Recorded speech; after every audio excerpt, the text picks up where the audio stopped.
সহকর্মী ভাই বোনেরা, প্রিয় সভাপতি মন্ডলী, আজকে আপনারা একটি বিষয়ে সকলে ঐক্যবদ্ধ পৌঁছেছে যে সচিবালয় এবং সচিবালয়ের কর্মচারীরা এক এবং অভিন্ন একটি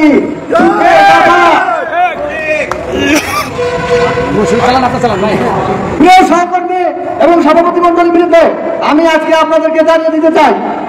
বাংলাদেশ সচিবালয়ের জন্মলগ্ন থেকে যত বৈধ এবং নিয়মতান্ত্রিক আন্দোলন সারা বাংলাদেশের কর্মচারীদের ন্যায্য প্রাপ্তির আন্দোলন পরিচালনা করে আসছে দক্ষতার সাথে। প্রিয় সহকর্মী ভাই এবং সভাপতি মন্ডলী, আমি আপনাদেরকে আরেকটি বিষয় জানাতে চাই, সরকার যখন কর্মচারীদের বিরুদ্ধে কোনো নিবন্ধনমূলক কোন বিধিবিধান প্রণয়ন করে, বাংলাদেশ সচিবালয়ের নেতৃবৃন্দ সোচ্চার হয়ে সচিবালয়ের সকল স্তরের কর্মচারীদেরকে একতাবদ্ধ করে সেই আন্দোলনের ডাক দেয় এবং সর্বস্তরে সচিবালয়ের অভ্যন্তরের কর্মচারীরা তাদের সাড়া দিয়ে যথাযথ ভূমিকা পালন করে। প্রিয় সহকর্মী ভাই এবং সভাপতি মন্ডলী, আপনাদেরকে আমি জানাতে চাই, আজকে যেহেতু সভাপতি মন্ডলী যারা আছেন তাদের নেতৃত্বে সচিবালয়ের বাইরে যারা আছেন সকল দপ্তর সংস্থান আপনাদের অধীনস্থ নেতৃবৃন্দকে আপনারা নির্দেশনা দেবেন সকল স্তরের কর্মচারীকে সুসংগঠিত করে একটি প্ল্যাটফর্মে অবস্থান নিতে, তারা যেন আমার একটা সুস্থির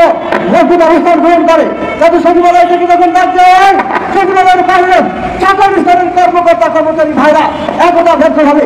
এক সূত্রে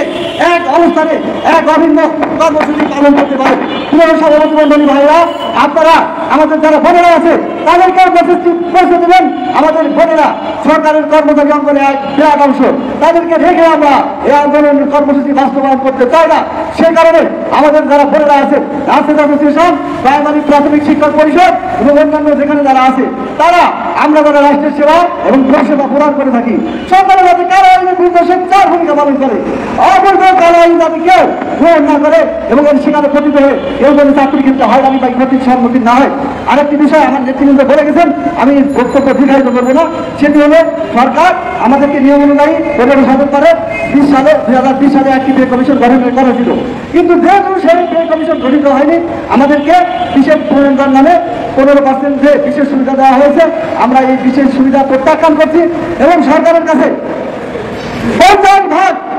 50 ভাগ মহার্ঘভাতা দাবি করছি। সরকার বাদুর এ বিষয়টি অনুমতি করবেন এবং সচিবালয়ের বাইরে কর্মকর্তা কর্মচারী সভাপতি মন্ডলীর পক্ষ থেকে আমি মাননীয় প্রধান উপদেষ্টা মহোদয়কে জানাতে চাচ্ছি যে